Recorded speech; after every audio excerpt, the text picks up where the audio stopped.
Okay, here's a thought for you. What if the best businesses in the world didn't actually have to build their own growth? What if they could just, well, receive it for free? Today, we're exploring a really powerful idea from Jocelyn Dubé's Averaging Up series that completely changes how we think about time. It's called Duration Revisited, and it draws a bright, sharp line between a great company and a truly effortless one. You've probably heard this famous quote from Warren Buffett. And you know what? It gets right to the heart of what we're talking about. But what if we could actually measure how time is a friend or an enemy? That's the missing dimension we're going to dive into. A way to see not just if a business is wonderful, but to understand precisely why it is. So here's our game plan. First, we're going to uncover that missing dimension in how we look at companies. Then, we'll explore the classic additive model, which you'll probably recognize as A plus B. From there, we'll take a huge leap to the multiplicative model, A times B. And finally, we'll see how this whole new way of thinking can change everything for us as investors. Let's get into it. All right, section 1. So what is this missing dimension I'm talking about? Well, to find it, we need to borrow a really powerful tool from a totally different part of the financial world, bonds. And that tool is called duration.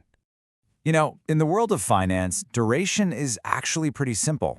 It just measures when you get your money back. If something has a short duration, that means the cash is coming in soon. It's pretty predictable. Long duration, that means the real payoff is way out in the future, and it all depends on growth that hasn't even happened yet. The averaging up framework takes this idea and applies it to any business by basically splitting it into two forces. You've got A, which is the short duration part, the existing cash-gushing operation. Think of that as the fortress. And then you've got B, the long duration part, all the growth, the reinvestment, the big bet on the future. Okay, so that brings us to what most of us consider the absolute pinnacle of business models, the additive world, or as we'll call it, A plus B. This is the classic compounder, right? You have a fantastic cash-generating business, that's your A, and it throws off so much money that it can actually fund a completely separate engine for future growth, and that's your B. So one part literally pays for the other. And you see this model in all the titans of industry. I mean, think about it. Berkshire's insurance float is the A that funds Buffett's investments, the B.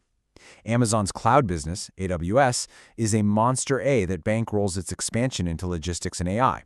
And of course, Google's search monopoly, that pays for all the moonshots, like self-driving cars. These are the textbook A plus B companies. Now, the framework calls this mechanical duration. And that word, mechanical, is chosen for a very, very specific and important reason. It's mechanical because the growth, that B component, has to be built. It takes brilliant human decisions, massive spending on capital and R&D, and just constant maintenance. Yeah, it's powerful, but it's also fragile. A bad CEO, a wrong turn on strategy, and that B engine can just break down. And this is where things get really interesting. We're about to move beyond that additive model to something far more powerful and, honestly, just far more elegant. This is the multiplicative leap. So let's ask a crazy question. What if a company could get all of that future growth, the whole B part, for free? What if it just showed up, without anyone having to build it at all? Think about a company like Visa. It operates this incredible toll road for digital payments, right? A fantastic short-duration business.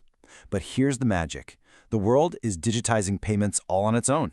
Banks, governments, you and me, we're all pushing this trend forward. Visa doesn't have to pay for this wave. It just gets to benefit as the river of money flowing through its network gets wider and wider every single year. The growth is free. And here is the absolute core insight. For a company like Visa, A and B aren't separate things. Collecting the toll is capturing the growth. The cash from today is the growth from tomorrow. They are completely fused together. So let's put them side by side. A plus B is like two engines bolted together. The growth part, B, is built. If B fails, well, A can keep chugging along. But A times B, that's a single engine, where the output is amplified by some kind of natural force. Growth isn't built, it's received. And it can't really fail, because it's not a project, it's a structural trend. It's an irreversible wave. The framework has a great name for this: physical duration. The idea is that the growth is propelled not by human effort, but by something as reliable and unstoppable as a law of physics. So by separating these two ideas, mechanical and physical, we can build this powerful new vocabulary for understanding businesses and, more importantly, for understanding our own role as investors. This table really shows us the entire hierarchy. You see, at the bottom, you've got your simple A-only or B-only companies. Then you move up to the A plus B compounders. But at the very top, you have the free surfers, the A times B businesses. And Dubé's key point here is that smart money is always flowing up this hierarchy, looking for these effortless growers. So what does this actually mean for you, for us? Well, with mechanical duration, your job as an investor is vigilance. You have to constantly monitor management and strategy and execution. But with physical duration, your job is patience. You just need to confirm that the irreversible trend, that wave, is still in motion. The amount of attention you have to pay just plummets. And all of this leads us to the final part of our journey today, thinking about how this framework actually maps onto our own personal evolution as investors. Think about it. A lot of investors start out as stock pickers, right? Focused on near-term events, short-duration stuff. Then, hopefully, they evolve to become compounder investors, buying those great A plus B businesses and watching them closely. But the final destination, the end of the journey, is to become a free surfer, an owner of A times B businesses, where your only job is to just occasionally check on the wave. And this leads to a pretty stunning conclusion. If you follow this path all the way to the top, your destination is to do nothing, immobility. Your role as an investor, the need to trade, to analyze, to worry, it all just approaches zero. The portfolio simply works for you. So it really all comes down to this single, powerful question. You see, traditional finance, it only asks the first part. When does the cash arrive? This framework adds the crucial second part. Who controls its arrival? Is it a fallible human making a decision, or is it an infallible law of nature just pushing a wave? This distinction between growth that is built and growth that is simply received, it's one of the most important concepts in long-term investing.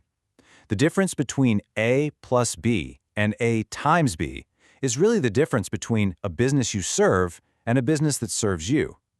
To explore these concepts further and discover more from the collection, visit the website averagingup.com.